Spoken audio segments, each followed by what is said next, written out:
Ageno ni ntiere makare kamoro moro mabende yude RAMOGI TV e otieno masani kuma bende podo ikwano lal kaluwore koda lal mar stima mabende obedo odiochieng' manyoro kata otieno manyoro mabende nyaka sani pod wakwayo mondo inyiswa ka bende oseduogo e gweng'i kata e boma mabende intiere. Mano bende omiyo kelo lokruok mopogore opogore mano e chenro mar paw ndeke mapacho kende atimo mosa.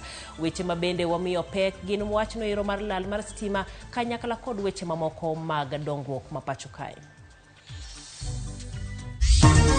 By mutual consent, the contract of Mr. Alex Gitari, who has been the managing director of Kenya Airports Authority, has been terminated. Jatend migawo mar wuoth Kipchumba Murkomen olando lokruok e tend alap ndeke tok mudho mandiwa manyochocho wuoth e alap ma JKIA.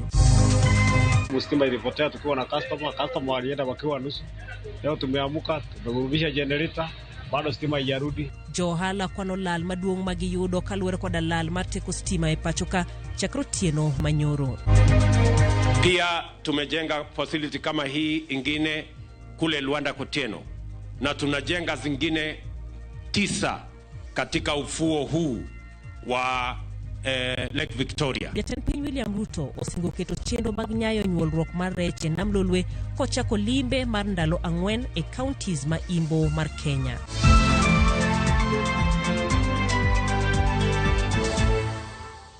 Machiegni nyinga jailieta jaloko marwa en Wilson Ochuka ka weche gi bende iyudo mbui marwa mano mar Facebook kanyakla kod YouTube RAMOGI TV. Chwalwa ote magi kokalela e marwa ma en 23600.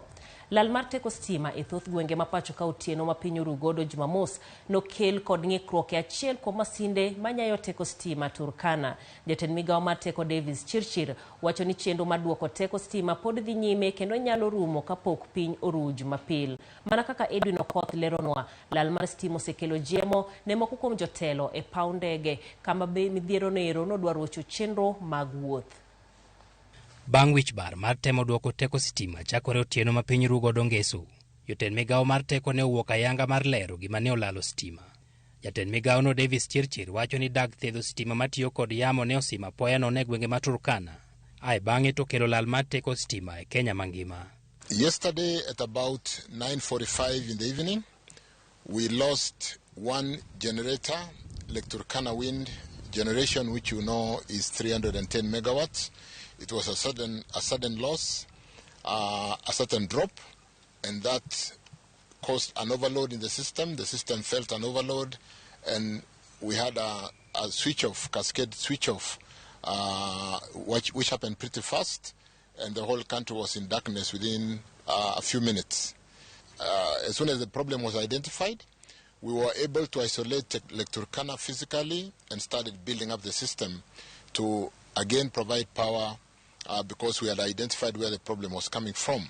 Jatend migawo no wacho ni duoko teko stima kao kinde malach kendo temo duoke mapiyo ne osekelo midhiero machielo.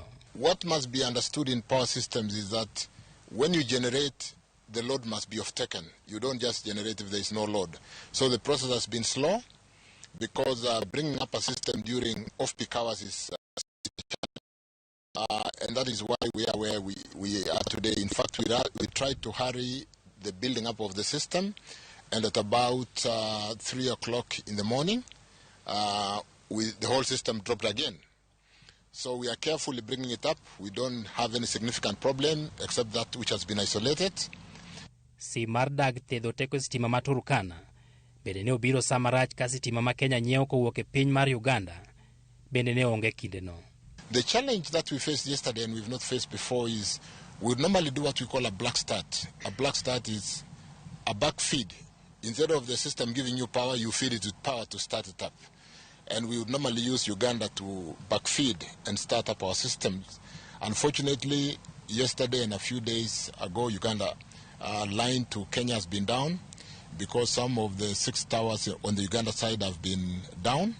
And therefore we were not able to get the Uganda to support us to backstart or to backfeed.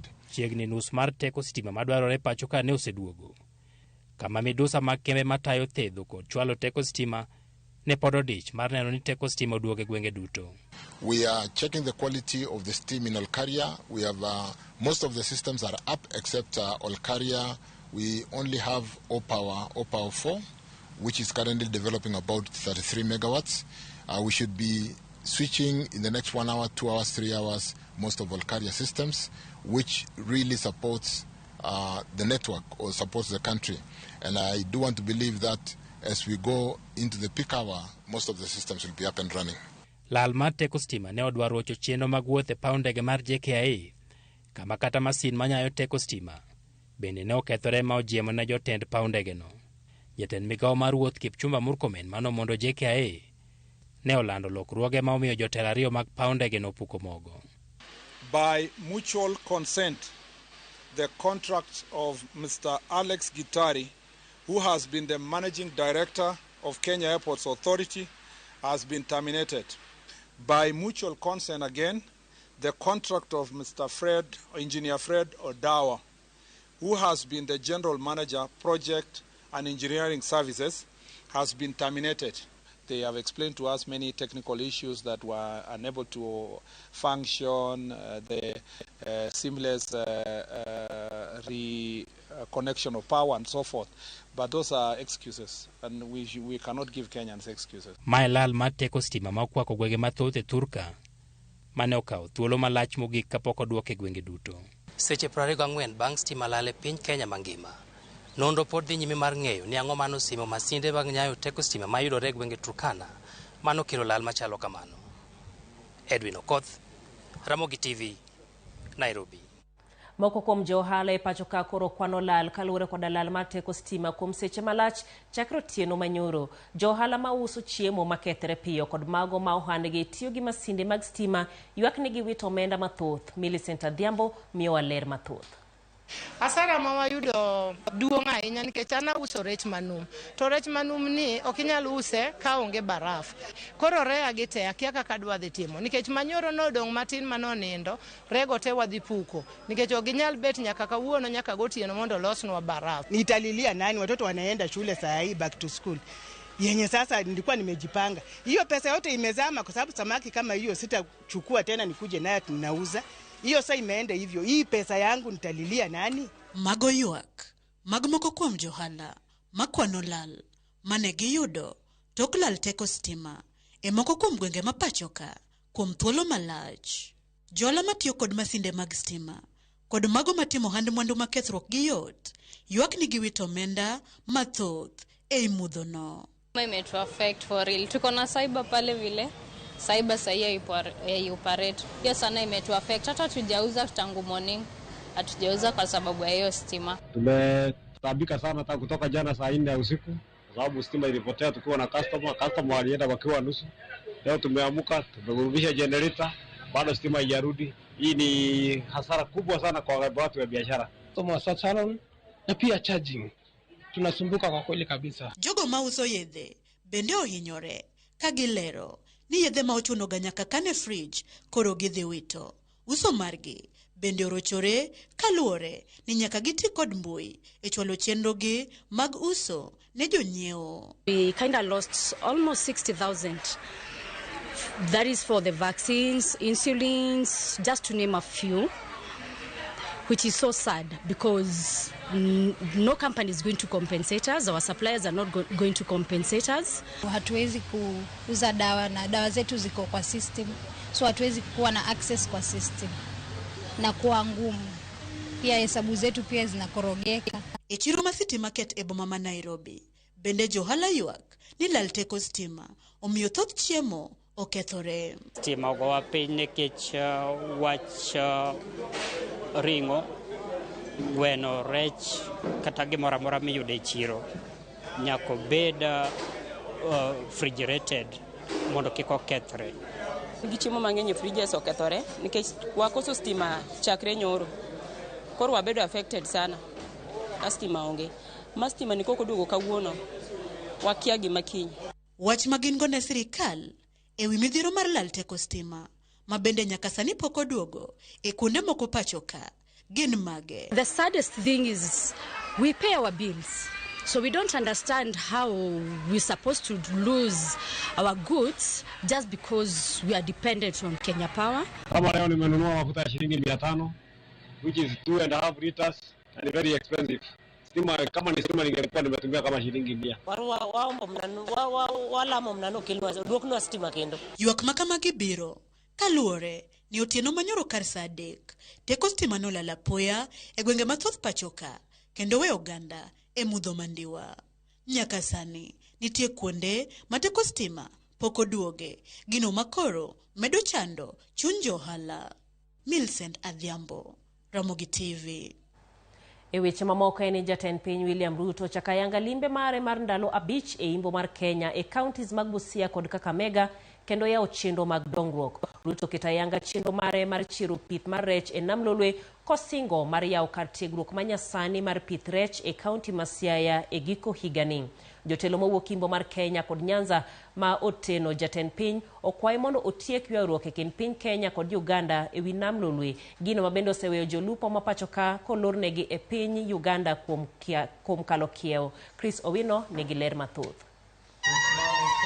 E limbe mare mar ndalo abich e imbo mar Kenya, jatend piny Dr. William Ruto oyango chenro mongirore mar nyayo nyuolruok kaachiel gi pith mar rech e Nam Lolwe. We want to integrate the blue economy into the economy of the Republic of Kenya and scale it up so that we can be able not just for food security but also for incomes for the people of this region. Kaka yo mar keto e tim singo mare, Ruto osingo madhi yawo kar tiegruok manyasani mar weche mag pith rech e gwenge mag Kabonyo e kaunti ma Siaya kochopo e giko higani, chenro madhi muonyo omenda maromo bilion 1.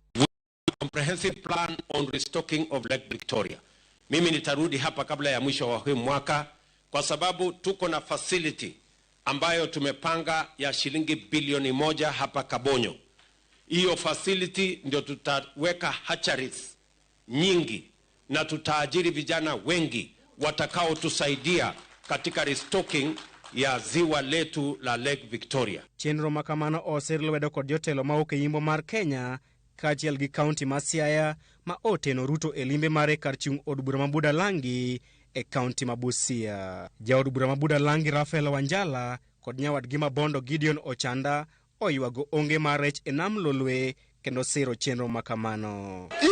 Restocking ita create so many jobs kwa vijana wetu. Wapangwe wawe tu kazi yao ni kuzalishwa.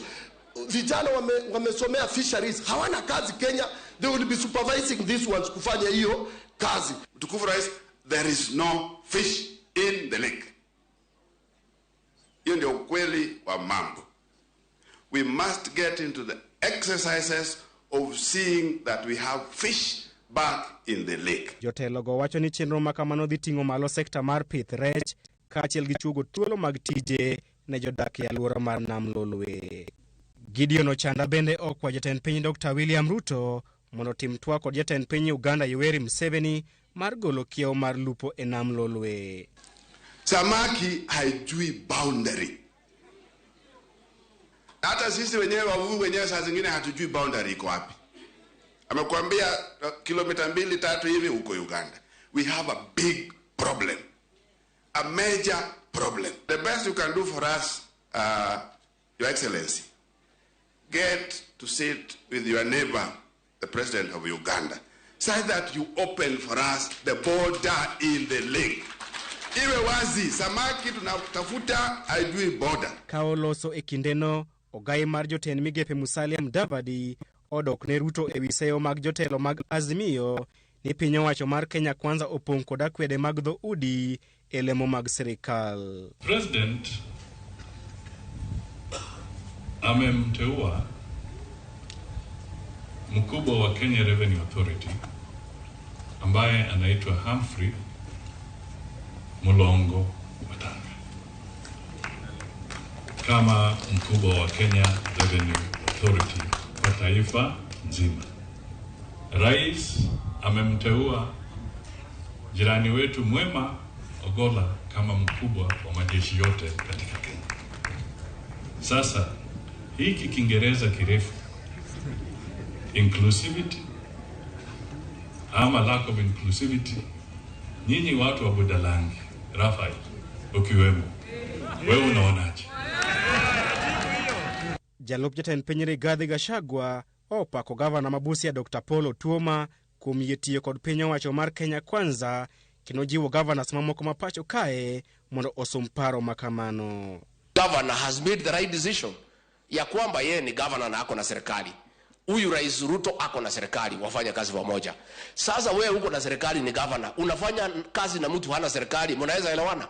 Ruto bende dhi limo counties mag Bungoma kod Trans Nzoia kendo yawo chenro mag dongruok e limbe mare mandalo abich e imbo mar Kenya. Karibu na delegation yako, Busia ni yako. God bless us. Chris Owino, Ramogi TV. Ogai mar Azimio Raila Odinga owacho ni gibiro dok e ng'anyo ponono ni twak matimore Bomas of Kenya okonyago lemo madwarore. Raila mane wuoye gwenge ma Kitengela okwayo johera mage mondo ikre dok e ng'anyo nyaka dwachgi duto chop kare. Ogai mar Azimio Raila Odinga notelo ne kwethno e romo mar kanise e gwenge ma Kitengela, kaunti ma Kajiado. Tok nyasino noloso gi jopiny e boma ma Kitengela kowacho ni gibiro dok e ng'anyo ponono ni twak okonyago lemo. Kwa hivyo wananchi, mimi nataka mkae gangari. Mkae gangari. Ili timu yetu itazungumza kule. Lakini ikigonga mwamba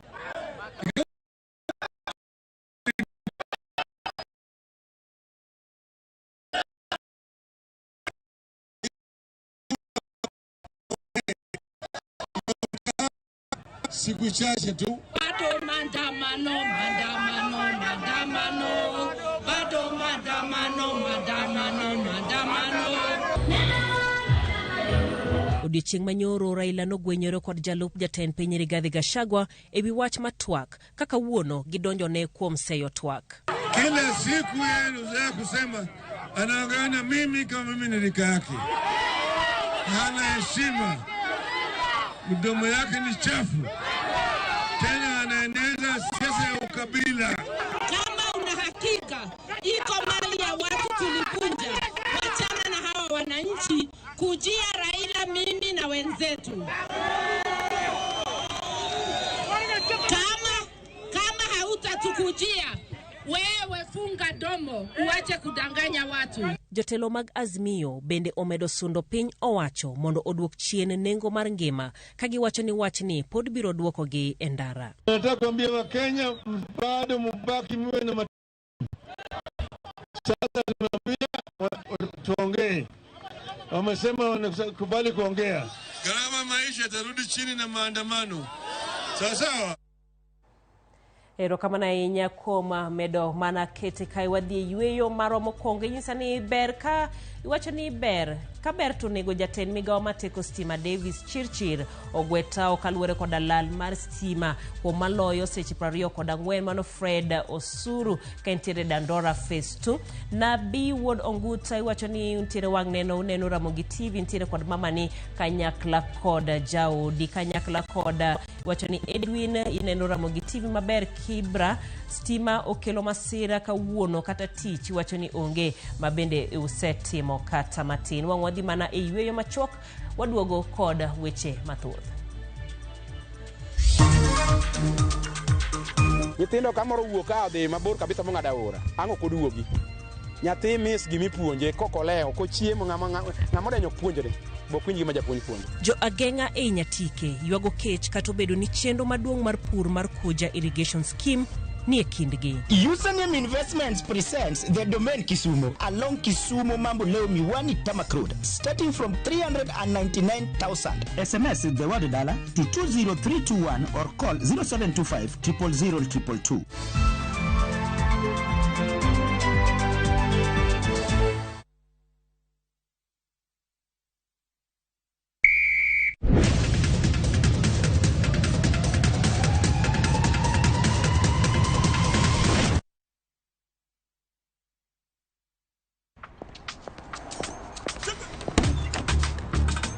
Oh, nice dashboard. Thank you. Gari yako ni mzee na venye dashboard yako inakaa mpya, mbichi. Is it new? Acha hizo trophy. Unanichocha. Ipata pana si mpya. Neat. Manze, and that smell. So fresh. What's your secret, man? Nimekuwa nikitumia Tropical 2-in-1 car dashboard polish since I bought the car. Just spray, wipe, and your dashboard looks as good as new always and smells fresh. Haitawai parara. With Tropical 2-in-1 car dashboard polish, your car dashboard looks new always, fresh and shiny. Available in 4 exciting variants and in all leading supermarkets from Tropical brands.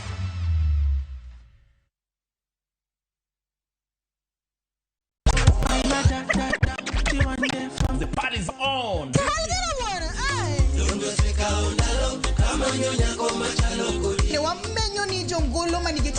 Watu wachukulie art as something yenye iko na value. Sherehe o'clock nye kwa mgeji wangu chopu samakoro. Chapa muziki wote tucheze. Kanoje oteka ingene katoti kwa mgeji wangu omorahinya kochenro. Adek Malieta matatu Karema vipi? Shirona do, Shirona ni sponsor. I'm a piano. We go shoot. Sold out, sold out, sold out. Lungani linda mnyenyakati? Lungani kolokol instrumental. Dagmor, Ngesu Kangesu, Sangwenu Tieno. I feel like they want the best for me.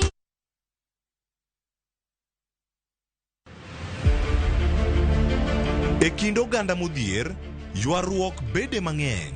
We tugo giwia. Don't semi pesa. Ne, viadi amos. Pek mag ot. Ne, what subane no kidwa pima ikiaya karin. Wach rente makoni dwa embarasa godo ka indikata rent tami chulo. Mon majokenda.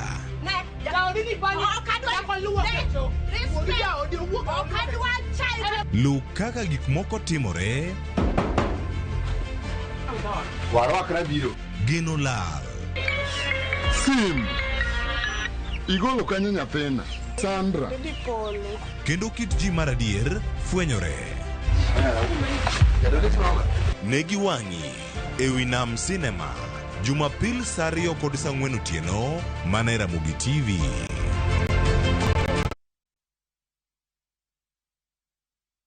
It's another holiday and the little ones will be all over in your space. Why not let them meet Tilly, AJ, Kim and Pendo for some great inspiring stories in the Hummingbird Tales. You know, as we grow up, we can change what we want to do. And for parents, favorite cartoon on Viusasa, the safest place for kids content. There's a lot more to learn. Dial *487*1# or visit viusasa.com to renew your subscription.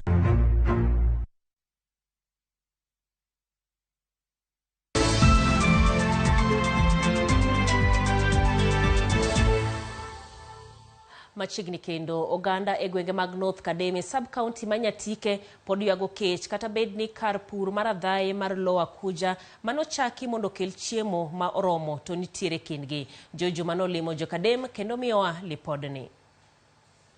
Kar pur mar loa kuja irrigation scheme mar sub-county manyatike ma piny owacho ne oketne omenda tenge mar bilion 4 ne okele gwego mag Nyatike mondo koro kony e tiko nok mar chiemo e gwengego kod kaunti ma Migori mangima.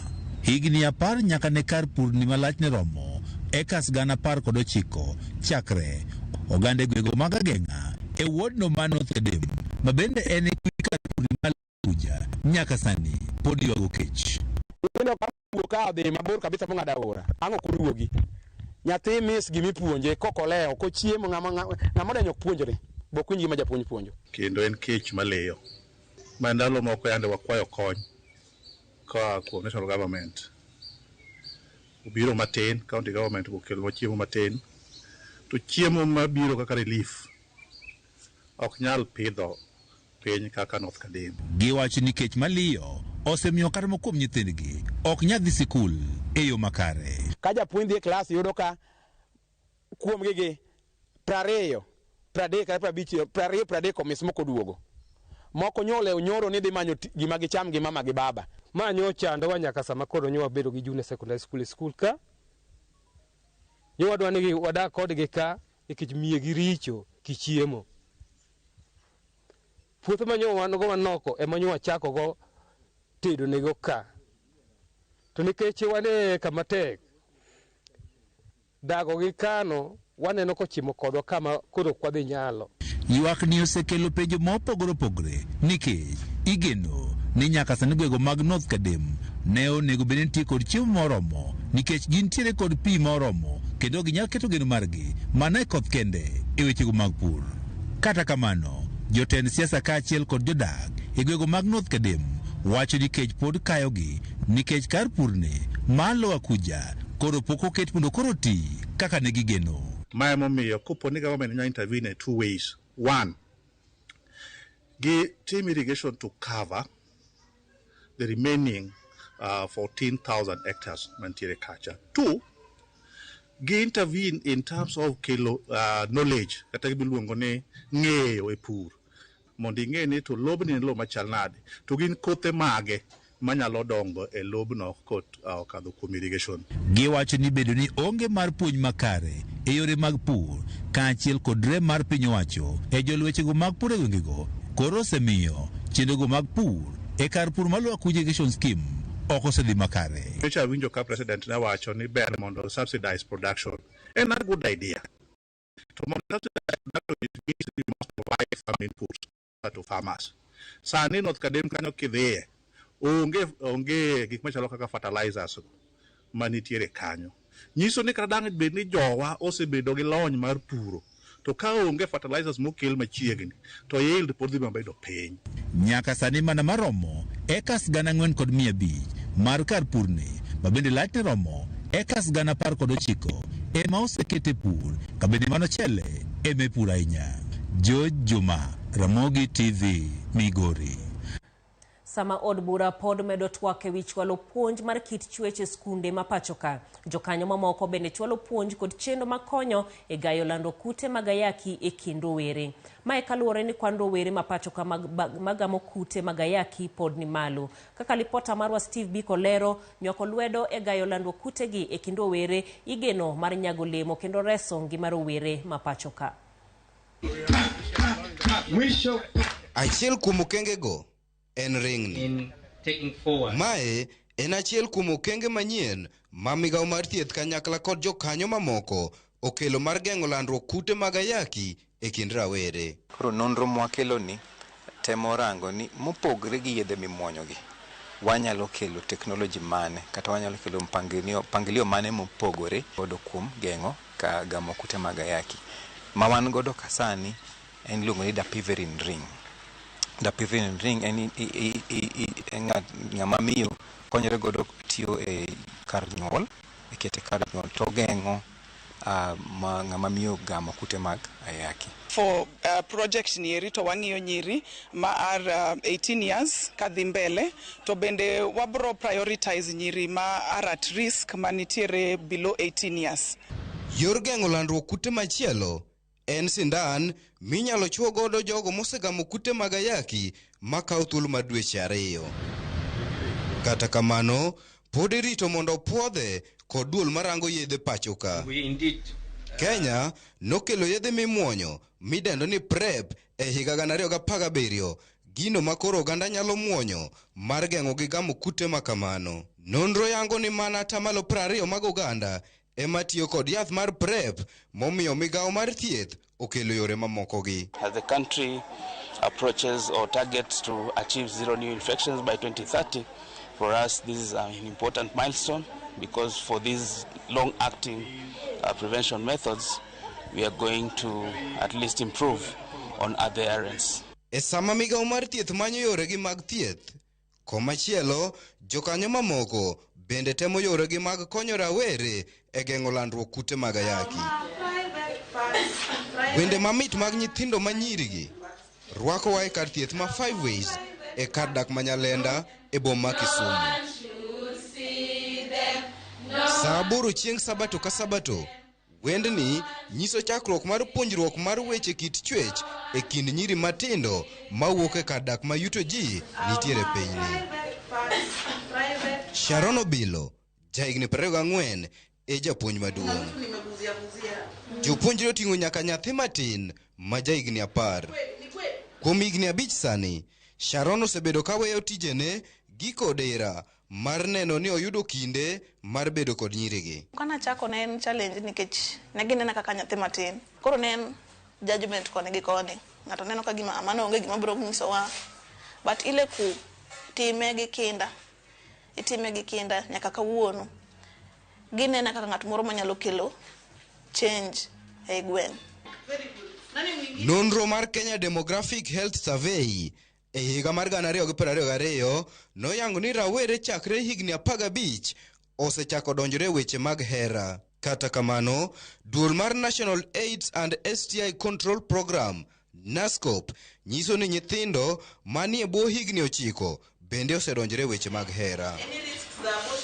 Kuom mae, jood bura moko pod medo dhiro mondo nywak puonjruok mar chwech achiel e skunde ma pacho ka. Dwe mar 7 higani, jaod bura ma Kirinyaga, Jane Njeri, notero twak e od bura mamalo madwaro mondo oket puonjruok mar weche kit chwech kaka achiel kuom subjects e skunde.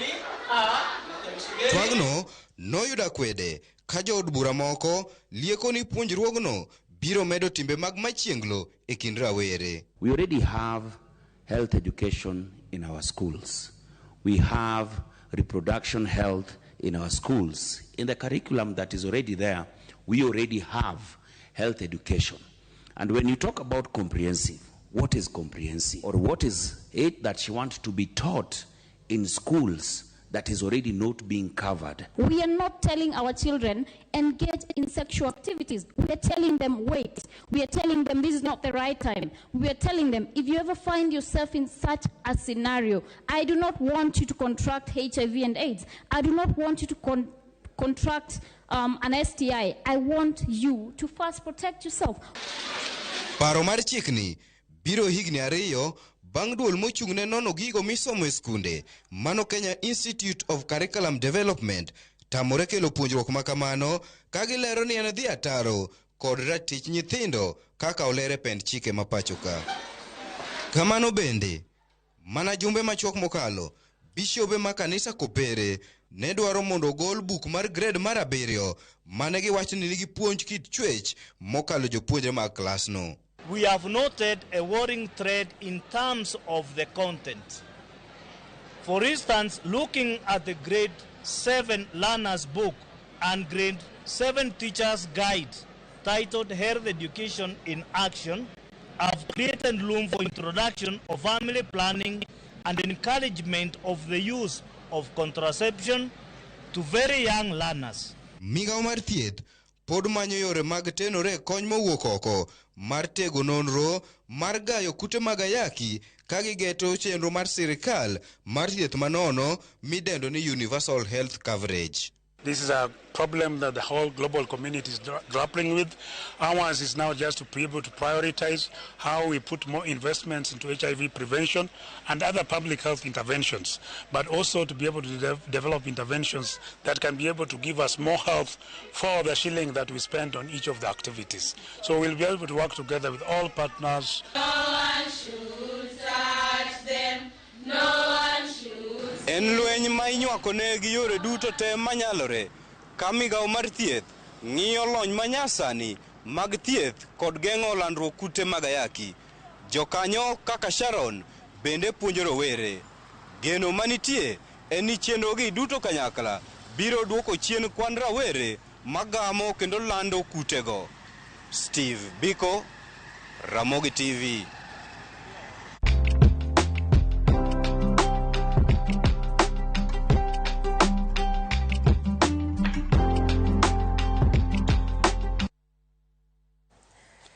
E odiochieng' ma kamae higni maromo 103 mokalo, mine e piny Amerika noyudo thuolo mar luto ombulu mokwongo kaluwore koda kedo mane gitimo mondo giyud thuolo makamano. Kindego bende ne gikedo mowe luongi ni mwandu kendo ochak luongi ni gin mine. Wuothe higni go duto osechopo e mine nyaka sani kapod kedo ne teko mag chenro mopogore opogore e pinjegi. E sami dhialo odiochieng' ma kamae wago wang'wa pacho ka Wangi wuoth ma mine osewuothe magichopo kama gintiere kawuono. Makonyowa e twak ni en Helen Okelo mar migawo mar Polycom Development machiegni ahinya. Oimore? Oimore ahinya. Irio maber? Ario maber. Yes. Erokamano ahinya. Sama koro wang'iyo wuoth ma bende mine osewuotho e weche mag equality. Wawuok kanye? Okay, kuom wasewuotho kuom weche mag mine, wasewuotho wuoth mararie ahinya nikech kaparo chon kabisa mine ne wan jomoko manowe ni gin joma ok nyal timo, yani gin jomoko ma gina kanyo mondo winjgi tok no mondo negi. But koluwore gi mine mosebedo ka kedo matek mondo oket mine mondo at least obed kama ginyalo winjore. Sani wasechopo kama mine sani nyalo telo ne ji. Mine sani nyalo telo, mine nyalo timo gik ma kata joma chuo nyalo timo. Kendo gin empowered. Gin mine ma nyalo wuoyo kendo nyalo wacho shida mantie, kendo ginyalo chung' magiwachi, magitel ne ji, ma kendo giwinjre. Kamano. Kamano ahinya. E kindego ma bende giwinjre, wang'iyo bende okang' ma bende osego kaluwore koda weche mag ahinya weche mag lope. Ka wang'iyo e kinde machien nitiere kaka ywaruok mathoth ne bedo mine bedo gi lope. Sani bende oseng'adi kata doseng'ado ni ng'ama miyo kata nyathi manyako ipogo ne lo marom gi nyithindo machuo mano dalagi. Yes, wach mar lope mine chon kabisa mine ne ok oyiene kata mara bedo gi lo. Kendo kata kadipo ni in gi jaodi maybe ne nigi lo, to jaodi maybe Nyasaye okawe. To ne bedo matek sana kuom mine mondo on lo, mondo yoyote mar lo, anything. Iyudo ka nowe gi lo to kayuoche mabiro mai, gine ma giwuoye, gine ma giwacho gimonego be ni time, gine ma giwacho konego be ni ginyalo kata pogoni ama gikos pogoni. Samoro bende ginyalo kata amua, chon iyudo ka miyo no konyuolo wuoyi, to ok en miyo mikwane dala kanyo. Iyudo ni ka jaode oweye kiba kuom hawi marach, to miyo ni onyalo kata riembe kinyise ni en podo ok owinjre, ok en miyo nikech ang'o. Iwacho ni ka ng'ama dichuo wacho ni atho gi wiya, manyiso ni oonge nyathi ma wuoyi. Lakini sani mine kaka wan sani, wach mar lo, mine sani nyalo bedo gi lo. Kata be nitie kuond moko ma pod mine ok nyal pod ok giwinjre, but ng'enyne sani mine nyalo bedo gi lo, kendo nyalo bedo gi lo. En mana ni nitie dhoudi moko ma pod ok oyie ni inyalo pogo ne miyo lo dalagi.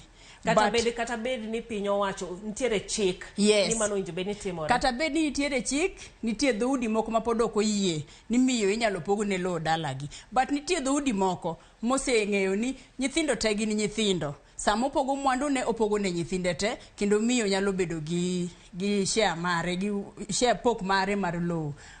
Kata kamano nitie jomoko pod ok oyie. Kamano. Ewi mano bende kopogore kod weche mag lope ma bende ang'eno osekelo ywaruok mathoth. Nitiere nyaka chike mamoko ma piny Kenya oseketo ahinya e lwenje mag kit chwech, weche mag domestic violence, ma be king'iyo kuma waaye gi kuma bende wachope gi sani. En okang' mosego maber. Nitie kedo kod domestic violence kuom joma mine piny owacho kaka chike mane giseketo. Ng'eny gi sani konyo joma mine ahinya. Iyudo ka sani kata kamiyo, awachi ni kamiyo maybe gik moko ka domestic violence, ywaruok kidak gi otimore negi, iyudo ni moko gin extreme ma hinyo nyaka ngima ng'ama miyo. To sani iyudo ka doho giyudo konyruok. Kamiyo ni oluoyo mawinjore, ma odhi ogo report, mokawo atua mowinjore, miyo ni yudo konyruok. Kech chike ma doho osegolo sani, chike ma doho golo kuom joma mine ji terom. Onge ni miyo, onge ni wuoro, onge ni miyo, onge ni dichuo. Koro seche mitimo cases gi, iyudo ka doho konyo miyo ahinya, kapono report to luwo chike mowinjore, to yudo konyruok. Kamano. Mabende ing'eni e kuonde moko nitie jomoko ma bende ywak ni giwacho ni koro joma mine omiteko ahinya, ni nitiere kuonde ma kidhiye to ng'eya ni bura oseloyi nikech ng'ama yalo go bura en ng'ama miyo. Apana, an mano atamora nikech bura apani kochope doho onge ng'ama chik dokne, to onge ng'ama chik ok dokne. Kochope doho chik tiyo iwacho ni marom ne ji te. Nikech aparo ni kidhi e doho, ka ng'ato koso ni kidhi e doho bro ng'iyo kosa motimo ni, doho bro ng'iyo evidence, oluongo ni evidence in English, gik motimore, kako timore, to gi kama nendo timore. To kadipo ni en gimo timore mar adieri, sheria en sheria, onge sheria mar miyo, onge sheria mar wuoro. Giwacho ni sani mine kitero kes to joma chuo ok winji, ok en kamano. Apani en mana gima giparo ni chon kucha cha ne kaka ne itimo ne joma mine cha ne ok giwinjre. To sani koro joma mine osechako winjore, sani sirikal osechako konyo joma mine, makoro gineno ka mine konyore, emomiyo giwacho ni sani mine kes mar miyo ing'iyo molo kes mar ng'ama dichuo, to mano anatamora. Pod mane wach mar pimo okang' ma mine osegoyo.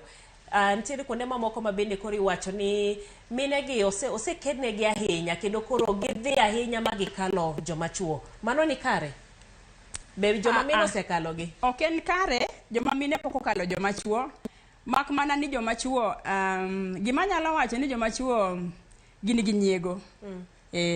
Nikech chien kucha ni yudo ni ng'ama dichuo ne ok onyal yie ni miyo wuoyo kama wuoye.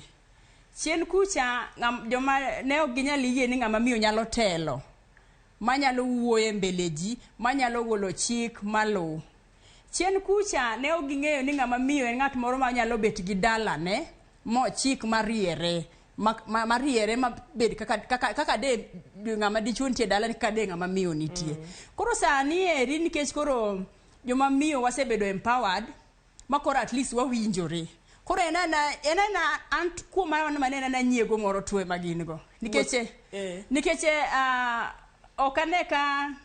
okane richo moro. Aneno mana ni en nyiego nikech gineno sani katelo ka en mbunge tabia nyalo bet mbunge. Yes. Ka MCA tabia nyalo bet MCA. Koro gini enana nyiego moro tu. Ngato bende nyisa ni okenge ma joma mine gi osegoyo. Wang'iyo ka dala choni kalo kamoro ti neno ni ma dala chief ng'ane. Sani bo neno ka kata joma mine bo kete rangach kanyero ni dala Agnes kata dala Helen. Wacho ni joma mine gi koro gidhi ahinya. Ok wadhi ahinya. Joma mine ok wadhi ahinya. Joma mine ing'eni enana wa omiwa to wayie tiyo, wa embrace. Yes. Ok wadhi ahinya. Nikech yudo kata ka chon ne kata chief no, ng'ama miyo nok nyal bedo chief. To sani ng'ama miyo yudo ken chief. Mokendo tiyo maber. Kendo yudo ka tije ber sana. Makendo yudo ka ji puoyo sana tich ma miyo tiyo. Ng'ama miyo koamua ndwa timo gimoro, nyete. Kendo timo kong'e ni gina timo ka ahero, you see. So okomed gariyo. Aneno kanye jatendiruok mar World Health Organization mane penjo mapenyi to bende joma mine osechopo ir joma chuo, gender equality no bobedo, to owacho kanyiro ni pod biro kawo maromo higni 300 mondo jogi obed maromre. Koro gikwe wigi pok gichopo. Yes, chopo to pok wachopo. Gender equality podi ni mabor. Kore ka wachako. Yes. So en ang'o gine ma bende owinjo bed ni watimo? Higni 300 ng'eny kabisa. Ang'o mowinjo bed ni watimo mondo wakase kata mondo wachop kuma owinjo bed ni wachope? Nikech kata ka wang'iyo weche mag telo, weche mag pok mar 2 kuom 3 mag telo ahinya e paw siasa, pod waneno ka pok oket e kare. Ang'o mowinjo bed ni watimo? Gima owinjo bed ni watimo, ananeno ni jotendwa ema nyaka to konywa koro kaeri. Nikech achiel kuom 10 mar joma mine ka jotendwa ok embrace, yani ok gihero, to ok onyal timore. Nikech ineno kata ka gik moko kaka achiel kuom 10 no kodhi e bunge en gima bedo voted for. To ka jotendwa ok oyiego to kodhi kalo. Nikech as we are saying, yes, mine wane telo, but ok wan mang'eny wanyalo lese ni oter kata chik moro e bunge. To ok wanyal kale ka wan mine kendwa. Nyaka joma chuo gi bende konywa konya kale gi chuny maler ka ging'e ni waduto te wadwa tiyo to wadwa konyo Kenya. Koro gima nyalo wacho ni achiel kuom 10 mondo wachopi, jotendwa manyaka konywa. Jotendwa nyaka konywa mondo wachopi. And again, gima kendo nyalo konyowa neno jotelo ka joma mine mosebede telo man ngasi mamalo. Nyaka koro gikonya wa joma pod ni pinygi mondo at least wachope telo. Nikech yudo ni sani ng'ama miyo dwaro telo, yes, kaka koro politics. Adwa bet MCA, aromo, yes. Kendo kata what it takes antiere go. Lakini seche moko ofuka ni nono. Nitie 1 2 3 things manyaka tim mana gi pesa. Mabende ng'eni gi kanyi pod ntiere rema kiwacho ni ofuk joma mine ok rome gi mar joma chuo. Mabende kaito support bende ok giyudo ahinya kotenore kod weche mag omenda. Koro sami dwaro kony kuom ng'ama miyo machielo ma bende onge go. Ng'ama miyo machielo ni ok kata no onge go nang'o. Samoro kadwar kata that mang'eny. Samoro adwaro mana ni maybe postures ga agola aria dek moko monda nyisi ni achung kama. Samoro adwaro mana ni yawa adwa romo gi jogi kama. Ayudi kata kamoro kata ka waromo to wanyalo modhi kata pi moro kwago mbaka. You see, okay, that much. Koro joma nie telo mane ngas mamalo. Koro wakwayo ge ko en ka giyie to gi yuawa mondo wachopi mondo at least wawinjire marach.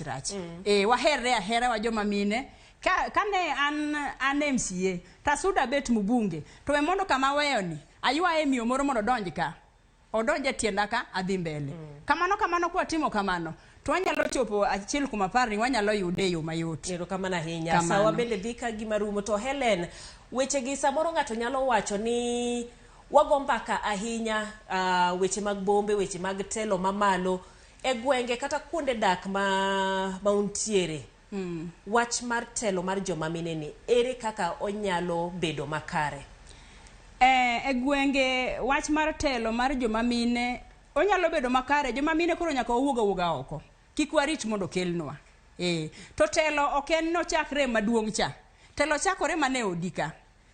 Odika in chia lady mar odi. Kiwuok e odika iyudo ni un mine ari adek. Uloso kata riwruok moro matin. Telo chakore mana kanyo. Tisuda kidhi adhia mbele. Koro kwa herore to wagerore kitelo to wabro dhi maber. Kikarit ni mondo ng'ato ni telo moro maduong' biro ng'ato biro kamiya maduong' cha hapana. Achako mana gi ka tasudoka tabet miyo moro ma yani mung'eyo gima timo ma empowered. Koro wamakre amaka wa joma mine e grube matindo gi to wadhi adhia mbele. To kwa dhi mbele maber to telo wabro beda maber e telo. Kwa gerore gi gik mabeyo wapuonjore puonj mabeyo manyalo konyo korka telo e kuonde mwadake. Twadhi adhia maber. Erokamano ahinya. Mano Helen okelo mabende wabedo ka watwak godo kendie e dongruok mar mine ahinya wuoth mabende wasewuotho higni go duto te kanyakla kod kaka wanyalo medo sudo mbele. En mabende wantiere kod twako makawuono mar mine wacho. Kik idhi mabor, pod waduogo gi weche mamoko.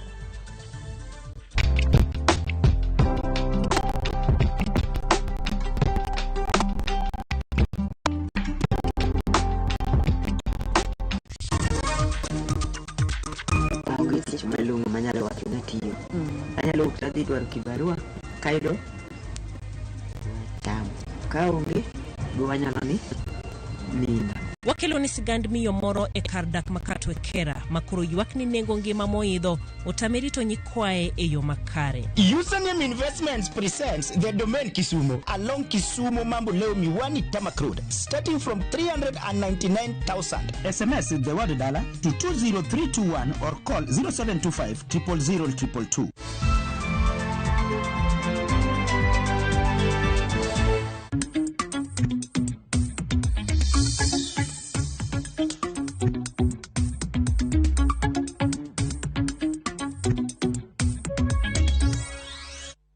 Gisani wadhie pao ohala kuma eseche matwak dhi nyime kindiruok mar Kenya Kwanza kod Azimio. Ng'enjo Kenya nigi geno mar dok piny mar ngima magiwacho ni sani oheoge. Ripota marwa Diana Olonde nolimo kar dak ma Kibra kendo noloso gi Beatrice Adhiambo ma en jadak ma Katwe Kera kolero kaka pek mar ngima mone rito e yo makare nyikwae ang'wen modak godo.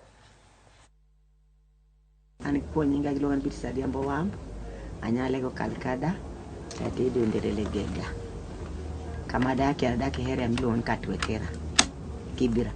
Ere kaka Beatrice ni chako dak gi nyikwayi to gin nyikwayi adi ma isebedo kedak godo e gwenge mag Katwe Kera ka? Gin ang'wen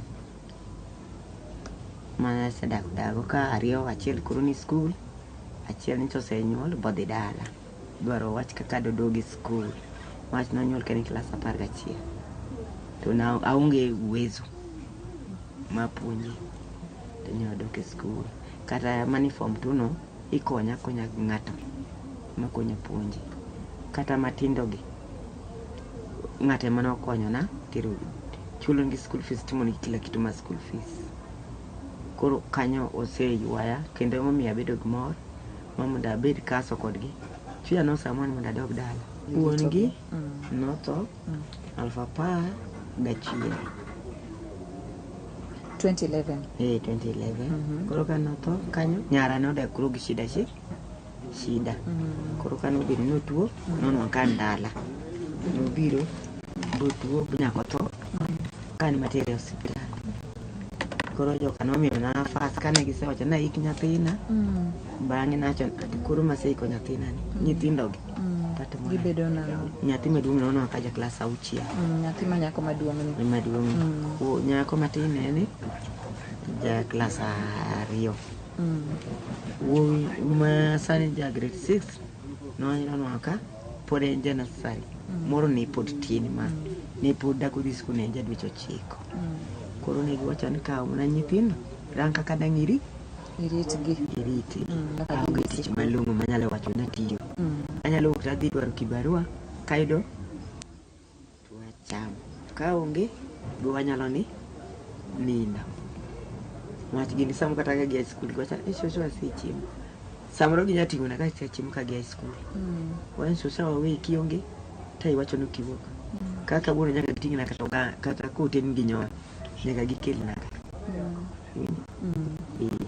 koro kusekena mo cham koro wanena ndane wala Nyasaye wane pek tango ni wach ka ongo pek ka be na chulo skul mano pek do kaka wadaka mano pek kuka chiombe na mano pek nyiew sabun miluoko go lewni en pek luoko lewni gi ben pek donge sani ang'isi ngata pia ongo go yoda ka kitambi nyiew pi kata be luoko lao donge mano pek kitambi sabun miluoko kata lep jog donge ni mano pek ngeni nyathi matugo mpira ngeni lepo siko lel sate uno siku chidwe sate na kitem na tight ni luoko ri timma ka kitimo mago kunyalo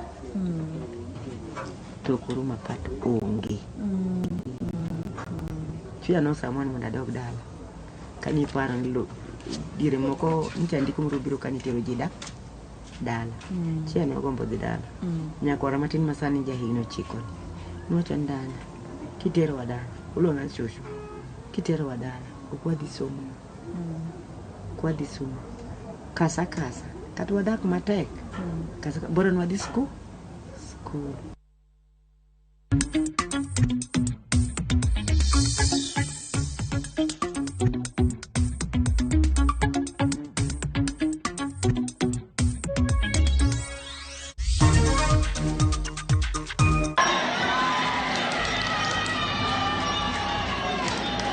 mar Gor Mahia owuok amodhi mar gol achiel kod Sofapaka e chakruok mag tuke mag lig ma pacho ka. Username Investments presents the domain Kisumu along Kisumu Mambo Leo Miwani Tamak Road starting from 399,000.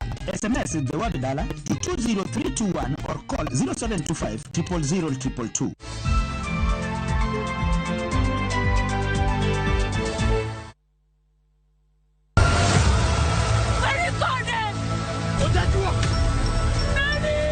En sigana manotimore gadier e higa mar 1979. Kenda nyiso gimang'eyo gi gima seneno gi wang'a. Wuod jaduong' gweng' dok e gweng' manodakie gi yie manyien. Yesu Kristo malamo ni omera ng'ani osemiya gonyruok mar adier. Ang'o matimre? Nyaka oyiere kind kawo kar wuon mare kata chopo dwaro mare manyien mabiro miyo oket ngimane kama rach. Tim Kristo ni tuo mabiro ketho oganda oseguro tiende dala. Where the river divides. Jumapil saa 2:15 otieno. Sinema mar Jokristo motenore kuom gik mane otimore adier. Winam Cinema mana RAMOGI TV. Ouru Superstores Limited. Wani duka maduong' kendo namba 1 wayudore boma ma Kisii. Wauso chiemo mopogore opogore kod mwandu mag hardware mamoko. Magedo koting'o mabati mar Dumuzaz, Galshit, Simiti, chumbe magedo e kind mamoko. E nengo moyueyo. Mondo ing'e mathoth, yuana tole namba 0111 161 500 kata 0111 161 501. Uhuru Superstores Limited, the people's choice. Yud mwandu e nengo moyueyo kata omenda maitiyo godo. Machiegni dala. Mujenge kigero otomam nagede nerawani. Kigoyo mujenge kigero nagede nerawani.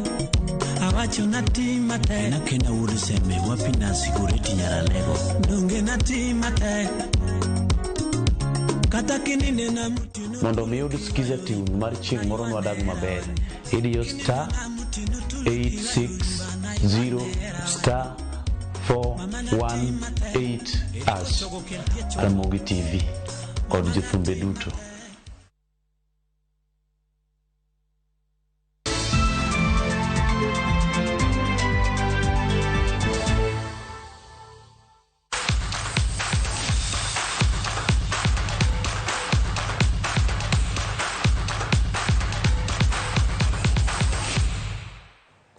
Pautu KNT mar Ebwali mawuok e county ma Vihiga biro rakore gi Compel Sportif final mar Chapadimba kiny e pautu ke Mabukungu. Ebwali noloyo The Menace gonde 3-2 e nus final. Compel Sportif bende noloyo John Osogo mawuok Busia 5-4 kokale achoma. Mae en bang' dhi amodhi gonde 3-3 e dakika ma 90. Lugari Progressive mawuok Kakamega bende biro rakore gi Brenda Girls mawuok Bungoma e final makamano. Joloch biro yudo siling 250. Unaweka Willy Mtuva. Aya, kichwa kinakata kule. Hatari, namna gani? Compel Sportif. Leta, hatari kule. Nakwambia ile ni goli moja nzuri.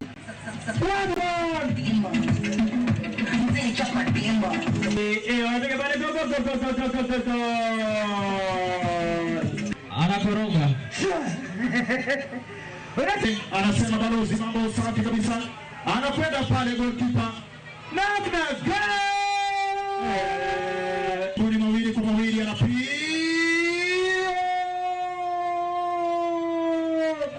Imeamka. Team mar Gor Mahia kawuono dhi amodhi gi Sofapaka e tugo mar FKFPL. Tugo no goya lap ma Kasarani. Sofapaka ema nokuongo loyo dakika mar 45 eka Gor nodoko loyo dakika mar 83. Gor koro ntiere kod point achiel kende e liga chung mar liga.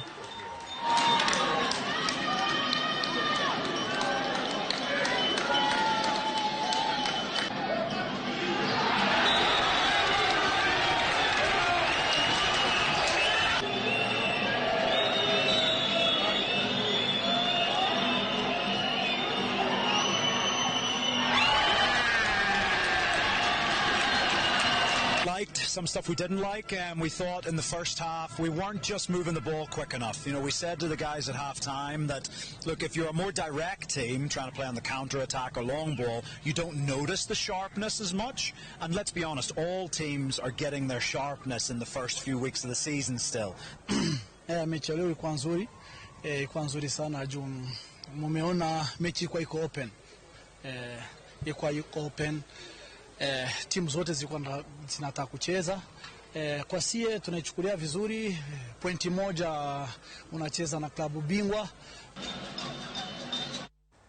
Team adhulama KCB Orlando jotuga beach manyien magendeko e season ni. Jatugo Deriko Tanga oduogo e teamno masani ipunyo gi Bernard Mwalala kowuok e Police FC. Jagol Brian Olango bendo donjo e teamno kowuok Mathare United. Jabath Pap Steven Etiang mane gocho ne Ulinzi Stars, Jabak Bernard Odhiambo mowuok Bandari kod Jabak machielo Herit Mungai mowuok Nairobi City Stars duto oriwore gi KCB. Tugo margi mokwongo dhi bedo tarik 1 dwe manyien e kindgi kod AFC Leopards e pautuke Makasarani.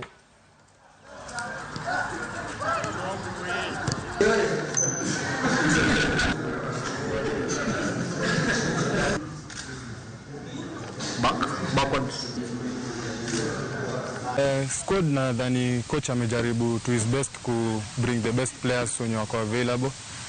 Kulingana na venye nimeona wase morali iko juu. Nimepata new players, tumejel vizuri. It's like nimekuaga hapa na kuna time nilitoka but na feel at home, so camp iko sawa. Watu wako ready, hata game yetu ingekuwa hii weekend najua wase wangesukuma vile naweza tungepata ushindi. So mi na believe hasa wamekuja, tumewa-welcome poa, wako a good time na wako very ready kusaidia team kuachieve whatever tunataka hii season. Nitaambia mafans wazidi kukam kutusupport this time round. Mi pia na believe labda tumewafail.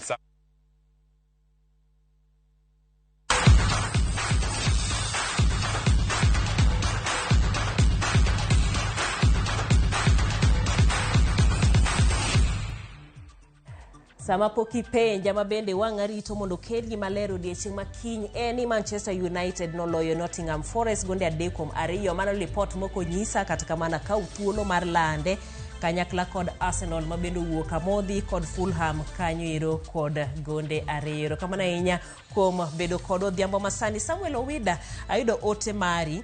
Iwacho ni jatend migawo mar weche te kod Davis Chirchir poko nyiso rang'iny mong'ith e tich kata mana ndalo mane Uhuru Kenyatta omiye tij jatend migawo. Omiyo wachne mar gweyo tao odeko. Iwacho ni winjo bedni otimore mapiyo piyo kaka nyalore. Erokamano ahinya Eric Nyumba iwacho ni imor kabisa stima lal to duogo Kisumu. Watimo mos Dickens Odhiambo Olo woda lego nina. Iwacho ni iluo weche manyien kentiere Nairobi Kariadudu. Apollo Kagwa kawuok Rapogi Ramogi Ler Nyaroya Village kendo morowa ahinya. Jackton Odolwa Odando mano wuodimbo Nyamonye.